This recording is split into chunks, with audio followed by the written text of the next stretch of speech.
नगर में हरिदत्त नाम का एक ब्राह्मण निवास करता था। उसकी खेती साधारण ही थी, अतः अधिकांश समय वह खाली ही रहता था। एक बार ग्रीष्म ऋतु में वह इसी प्रकार अपने खेत पर वृक्ष की शीतल छाया में लेटा हुआ था। सोए सोए उसने अपने समीप ही सर्प का बिल देखा। उस पर सर्प फन फैलाए बैठा था। उसको देखकर वह ब्राह्मण विचार करने लगा कि हो न हो, यही मेरे क्षेत्र का देवता है। मैंने कभी इसकी पूजा नहीं की, अतः मैं आज अवश्य इसकी पूजा करूंगा। यह विचार मन में आते ही वह उठा और कहीं से जाकर दूध मांग लाया। उसे उसने एक मिट्टी के बर्तन में रखा और बिल के समीप जाकर बोला, हे क्षेत्रपाल, आज तक मुझे आपके विषय में मालूम नहीं था, इसलिए मैं किसी प्रकार की पूजा अर्चना नहीं कर पाया। आप मेरे इस अपराध को क्षमा कर मुझ पर कृपा कीजिए और मुझे धन धान्य से समृद्ध कीजिए। इस प्रकार प्रार्थना करके उसने उस दूध को वहीं पर रख दिया और फिर अपने घर को लौट गया। दूसरे दिन प्रातःकाल जब वह अपने खेत पर आया तो सर्वप्रथम उसी स्थान पर गया।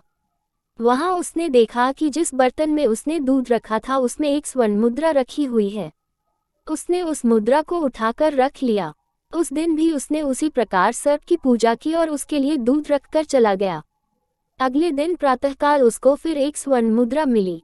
इस प्रकार अब नित्य वह पूजा करता और अगले दिन उसको एक स्वर्ण मुद्रा मिल जाए। उसको किसी कार्य से अन्य ग्राम में जाना पड़ा। उसने अपने पुत्र को उस स्थान पर दूध रखने का निर्देश दिया। तदनुसार उस दिन उसका पुत्र गया और वहां दूध रख आया। दूसरे दिन जब वह पुनः दूध रखने के लिए गया तो देखा कि वहां स्वर्ण मुद्रा रखी हुई है।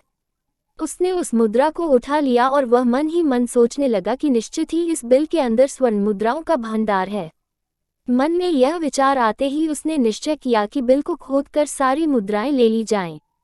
सर्प का भय था, किंतु जब दूध पीने के लिए सर्प बाहर निकला तो उसने उसके सिर पर लाठी का प्रहार किया। इससे सर्प तो मरा नहीं और इस प्रकार से क्रुद्ध होकर उसने ब्राह्मण पुत्र को अपने विष भरे दांतों से काटा कि उसकी तत्काल मृत्यु हो गई।